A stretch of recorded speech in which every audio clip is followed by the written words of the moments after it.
Ang poem na walang pamagat ni Dr. Cerecel ay isa sa pagpapahayag ng pagnanais ng mapabuti ang lipunan at magkaroon ng pagbabago.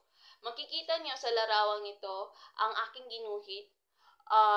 Ginuhit ko yung mga bawat importanteng detalye na galing sa poem ni Dr. Cerecel. Makikita niyo ang compass, lalaki at babae, music, di masyadong klaro yung puso dahil na-break into pieces siya. Kumbaga hiwalay-hiwalay at di nabuo yung puso. At meron din dito yung siyang parang image ng rehas, ganon.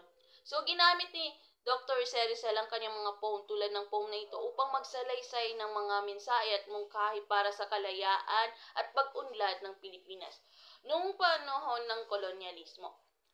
Sa poem na to, ipinapakita niya ang pagmamahal sa bayan at paghahangad na makamit ang hustisya at pagkakapantay-pantay sa pamamagitan ng mga salitang ginamit niya. Ipinapahayag niya ang kanyang pagnanais na magkaroon ng pagbabago at pag-unlad sa lipunan. Sa poem na to, kumbaga, ang binibigay niya lang dito or pinaparating niya dito yung pagmamahal sa bayan. Gusto niya makamit yung pagkakapantay at dito sa poem na to, gusto niya ng makita or ibahagi na tayong Pilipino ay karapat-dapat na makamit ang kalayaan.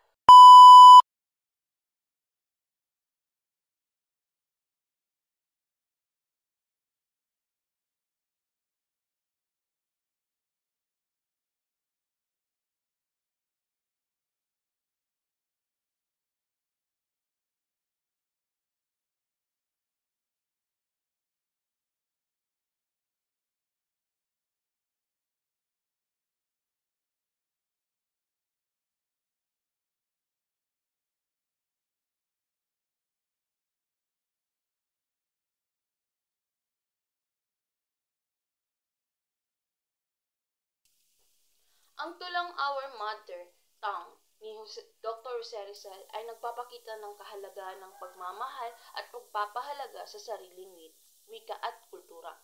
Makikita niyo dito sa aking ginuhit ang mga importanteng detalyeng nanggaling sa poem ni Dr. Cerecel, yung nanay, yung bibig, mga flags, bata at iba pa.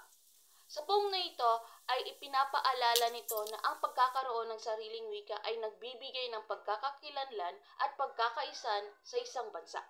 Sa poem na to, ipinapakita ni Rizal ang katotohanan na ang paglimot sa sariling wika ay katumbas ng paglimot sa sariling pagkakakilanlan.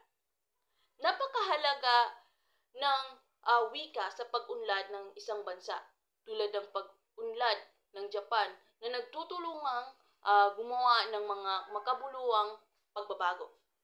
Sa Pilipinas, kahit may kakayahan tayong mag-English, mahalaga pa rin ang pagpapahalaga sa sariling wika upang hindi malimutan ang ating pinagmulan at kultura. Ang pagpapahalaga sa sariling wika ay nagbubuklod sa mga tao at nagpapalakas ng pagkakaisa na siyang pundasyon ng pag-unlad at tagumpay ng isang bansa.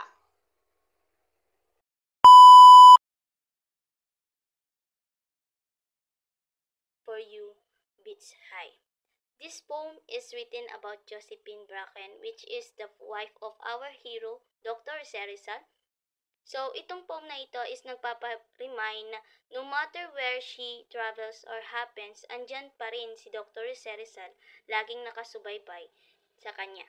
And he is waiting for her. Makikita nyo sa drawing ko, sa entire ng drawing ko na ito, merong pinaka-highlights and important, which is itong babae na to. So, itong babae na to, ito yung nag-relate kay Josephine. So, this girl na makikita nyo siya, or makikita niya dito sa surroundings niya is merong Japan, China, airplane, and mga bahay. And also, island. And dito kay Josephine, sa image na to, sa drawing na babae na to, meron sa baba na heart. And meron kayong makikita na sa tabi ng heart is parang bakod na kulungan. So, as you can see po dito sa drawing na to, lahat po nito is connected sa poem na ginawa ko. Si Dr. Cerecel is parang pumunta siya dito sa dalawang bansa na to, which is itong two flags na to, China and Japan. So, si Dr. Cerizal kasi is na-exiled and di siya pwedeng umalis sa island na yon. So, nalayo siya kay Josefina. Pero, yung pagmamahal ni Dr. Cerizal ay di nabubura or nakakulong pa rin kay Josefina. So, Dr. Cerizal is a romantic man and kaya niyang i-express ang love niya sa isang tao without any hesitation. Mag-e-effort pa rin siya kahit malayo siya. So, this poem made me realize na compare ngayon kesa dati, mas totoo yung affection of love ng pagmamahal dati compare sa ngayon.